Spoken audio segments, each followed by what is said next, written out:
hân gắn mẹ đố mẹ kinh là kem lẽ bị ngam sự khả năng khai cột còn năng khai cột sự khả năng khúc khẩu này còn năng khúc khẩu sự khả năng được tăng súng này còn năng được tăng súngผ่ามือสองผ่าซ้อนกันตำใส่ตีนักกลางทับผ่ามือขอนซ้าย ไว้ตีเตอผ่ามือขอนขวาทับใส่ไผ่เนื้อไม่ไว้เอวเอียงก็หัวเอาตัวเอาปัดเนื้อสื่อๆไม่เอาบอลรับตาเพราะว่ารับตาโยก็เด็บตัดเนื้อใส่เอาว่าตัวขันถาเอาไหนเขาเอาดูด้านบันตำตีพระเป็นเจ้าเขาเฮ็ดเป็นอิสระฐานะสิเล ดูด้านปันพระเป็นเจ้ายาวเขาเฮ็ดกันตระวิปัสสนาวันนั้นฐานะก็เข้าป่าเขาดูตัวเขาเนี่ยอิสระฐานะ บอกว่าเป็นฐานะตั้งเนินเนี่ยปริตฐานะเนี่ยนั่นเป็นฐานะตั้งนอกฐานะตั้งนอกในรูโคของอุตสาหยนะเกี่ยวแสงเงินคำรูตั้งนอกนั้นเป็นปริตฐานะอิสระฐานะนั่นเองเขาเป็นอันเขาดูตัวเขาอันดูตัวนี่ก็ เป็นอันกักขันเยอะเต็มตัดไหลกักขันมันในเขาปาฐานะ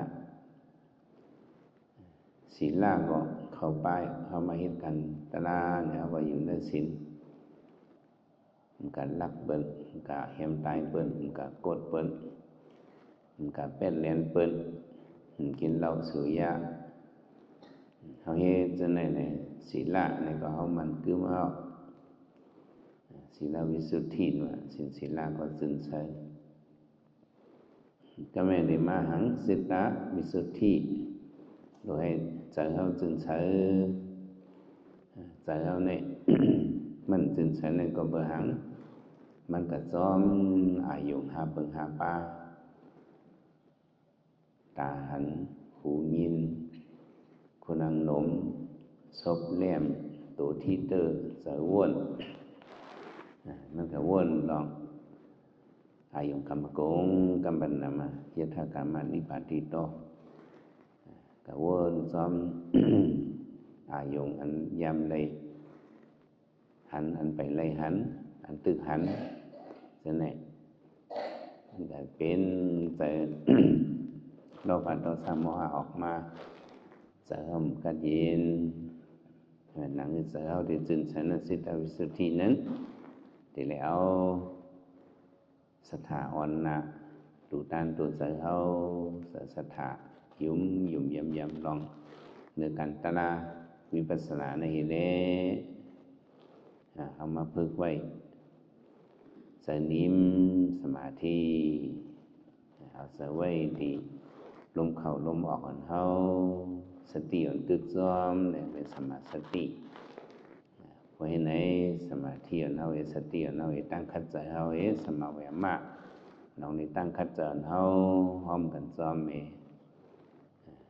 เราให้มัน เป็นมาสมาธิที่ให้มันเป็นมาหยันอันนี้บอกว่าเฮามาเฮ็ด ให้ใจเฮาจึงใสสิทธวิสุทธิยันว่าดูขันธาเฮาเนี่ยเขาเอาจนดูบรรพาเป็นเสายาวนี่แหละพวงยามหนังอยากกันตนาในเฮาได้เลยแหลกลายตั้งหูเฮาของใส่หรือตั้งหูเฮาอันหนึ่งตั้งหูมักตั้งหูอัน นั้นสันสนาเฮาต้นหูมาเฮาต้นไว้วางเสมาเสไหนเนี่ยได้เลยไว้วางใส่อันนี้ในวิหารอันเฮาสุนดูตัวเฮาไปยาวเนี่ยสึเตียวยำเฮานักเขายำเฮานั่งตะลาอยู่ใน เฮาได้เลยเต็มตัดวะใจตัวก็มันคิงนะยิงใจเอากาก่อนต้นอ่อนได้เพิ่นสันสารเฮาว่าเป็นตัวเฮาตัวก็มันคิงนะยิงใจในมาตรา4อันนี้เฮามาแหลกหลายตั้งฮู้สันสูงแทงอันหนึ่งว่ามันซื่อตัวก็ของก็มันคิงนะยิงใจ ผมสื่อตัวของเขามาคิงนายิงใจสำเร็จตัวหังละตั้งหูสำเร็จในไหวเจิงหือละตั้งหูไหนที่ในไหวว่ามันเป็นนามารูปาเป็นนามเลยอยู่ในสองอันเนี่ยนามตราเนี่ย ของว่าเป็นเฉพาะตราจะยุคตราห้องว่ารูปะห้องว่าหุบห้องว่ายุคตราเนี่ยห้องว่าโดเมื่อเขานั่งอยากกันตราเนี่ยเขาได้เลยไว้วางเสว่ามีตัวเนี่ยจะสองอันกุยเนี่ยเป็นเส้นตั้ง กันเด็กกว่าที่เหนือเส้นตั้งวิปัสสนาที่เลยไว้จะอันเนี่ยการก่อนตอนนอนเขาตอนคู่มาตั้งสัมสนาก็คู่มาไล่ไว้วางเสเนี่ยในพระเป็นเจ้าเป็นพระมาเลยเขียนเจ้ามาสับเลี้ยงเนี่ยมันติป่องมันอันนี้เป็นเงินตื้นมันเนี่ยมันเป็นยุคตลาเป็นนามตลาเขาก็ได้ป่องศาสนายุคอย่างมันยุคอันห้องว่ายุคตลาห้องว่ารูปานั้นนางตังอันนางตังทุกสุขเนี่ยนี่เป็นยุคตลาอันเป็นตัวโยกอีกเขานั่งตังทุกสุขมีอยู่ภายในพระเป็นเจ้าในเป็นยุคตลาเนี่ยต้องว่ายุคอย่างมันเสืออันห้องว่าหนามะนั่นก็สิตตะอันห้องว่าเสือนั่นพี่นางละอันหมอหูนั่นห้องว่าเสืออันหมอหูหมอหันหมอยินเสือหันเป็นมาติตาเสือยินเป็นมาติหูเสือนมเป็นมาติคุณหนังเสือเลี่ยมกินเป็นมาติศพเสือที่เตอเป็นมาติโต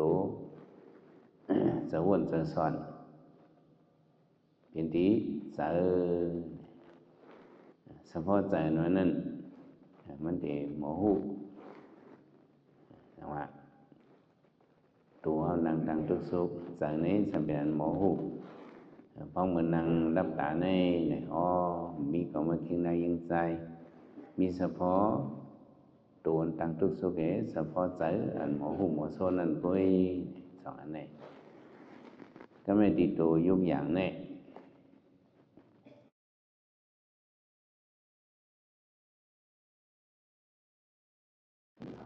เอาว่าตัวยุบอย่างนี้ตั้งใจเขาเนี่ยเขาทำไปเลยป้องใจว่ามันให้ถึงเปลี่ยนมาไล่ใส่ใจมันเมนได้ก็ยิงปึงกำพย่องจูวันหลังเสร็จเลยเปลี่ยนมาเนี่ยยกหนักมันเนี่ยเพราะนั้นทำได้ก็ยุ่งพิษว่าเป็นผ้าผ่านผีโพงมาคนใส่แก้วคนยิ่งเขาผ่านมาทาวราพระผ่านมาอันนี้ก็เป็นลองอยู่พิษแบบนั้นก็ไม่เคยเป็นว่าห้างกวยมันอันนี้ก็เป็นตั้งอยู่ยำพิษอันอยู่ยำมันเมนได้ก็กรรมสักราสมาธิทิวิสุทธินี่ก็ว่ายิงปึงกรรมวันหลังเหตุผลจองจูเสเปลี่ยนมาเนี่ยเป็นจันเทียงอันหนึ่งแต่ในปองสารไหนว่ายุคนามเขาเนี่ยอยู่ลองอยู่หลายเปลี่ยนมามันซื้อผ้าผ่านผีปงถาวราพระดงผ่านมามันใจมันอิงปึงลองตั้งพรปังห้องว่าเหตุผลในจองจูสิแหละเป็นมาในเป็นหลองทิวิสุทธิลองหันหมัดเมนมันอิงปึงกามวันนังเป็นมาย้อนเปว่าอิงปึงกามวันนังเป็นมาและกามเขาก็เฮ็ดไว้กูซื่อๆกูเมียวกูลอกกูลายอย่างนั้นแหละยุคนำจะในห่างพังมันก็แปลกเปิงกันลองเป็นอยู่ลูกมันก็ มันก็เป็นเมียวมันเกิม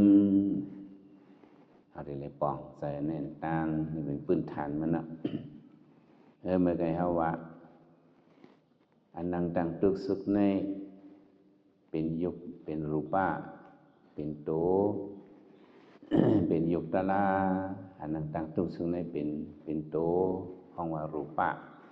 ความป่าที่ห้องว่ารูปะยุคที่รูปะนั่นเองก็เป็นมารูปยุคที่ลูกที่รูปนั่นเองมันห้องหยาบแล้วห้องว่ายุคในนั้นนะความ ความมันก็ลูกดีรูปะเป็นมายกลูกดียกนั่นเองเลยแต่เอาสมาเป็นยุกนั่นน่ะเนาะสรุปในป่องศาสนามันพิธาก็พินก็มันเป็นปาลีลูกถ้าว่ายุกนามเนี่ยเนาะป่องศาสนาละยุกนั่นว่าห้องว่าเป็นโต๊ะนามเนี่ยห้องว่าเป็นใจเมื่อยกกี่เขานั่งยักการตราเนี่ยมีก็มาคิงในยังใจเป็นยุกนามป่วยเอายุกอย่างมันว่าโดนนั่งตั้งตัวซึ่งในเป็นยุกนี่ก็แต่ที่ยักกันตลานั้นเนี่ยสำเร็จแล้วยักอีกอย่างมันในสตาในสีวาสภาวะธรรมะในสตาในสีวะสภาวะธรรมะสภาวะธรรมะในที่เรียกสภาวะตลาสภาวะที่เรียกกันสภาวะสภาวะมันกุยวะในสตาตามติโตสัตวะสัตตามติโตนั่นก็เต็มได้ยักในสีว่าตามติดใจในก็สุติยักตลานั่นเป็นตีฟูไปสุติยักตลาตียักตลาในเรื่องนั้นสภาวะธรรมะแต่เลยเอาเฉพาะมันเพราะเนี่ยเฉพาะยุคในตั้งนามในจำเป็นเสื่อหลาเป็นเฉพาะอนิจจทุกขังอนัตตาแต่เลยยักอันในส่วนในห้องว่ามีปัญหามันขึ้นจอมสั้นนั่นถามว่ายุคตลาอันห้องว่ารูปะอันว่าเนี่ยก็มาเอาด้วยดีป่องมันเปิดไว้ว่าจะหือรูปติติรูปัมรูปติอันว่านั้นที่ป่องความไตเอาเนี่ยบอกว่าหังรูปติในความป่านี้เพราะเอาที่ป่องมันในกว้างขวางนะรูปติในป่องว่าลูกแหลวแหลกลายแตกย่ายอำมันอำติงกวยหายเหลวเสียงเป็นลู่เนี่ยในเป็นรูปติในเป็นอันไหนก็นั่นแปลว่า ยุคตลาเนี่ยมันกึมมันเต็งกว่าเหลียวเสียงนั้นยกเกี่ยวเขาไว้ตัวนิ้มสนิมเตเลมาตอนการสิมญาณเอามานั่งแต่เหลียวไหลมาหมอก10 นาทีเหลือเนี่ยก็ยุคตลาเขานั้นมันแหลกลายดูเหลียวแหลกลายว่าพอกแรกพอกเปลี่ยนคนกูบอกเขาว่านั่นมันดูเหลียวแหลกลายเนี่ยที่ดูแหลกลายล่ะ กวนมาขึ้นมานิดมาหนามาเลือดมาใหม่มาฉะนั้นมันเน่บัดอันแหลกลายยุคน้ำมันอิงปึงกันเนาะว่ายุคตลามีหลวงที่เติบมา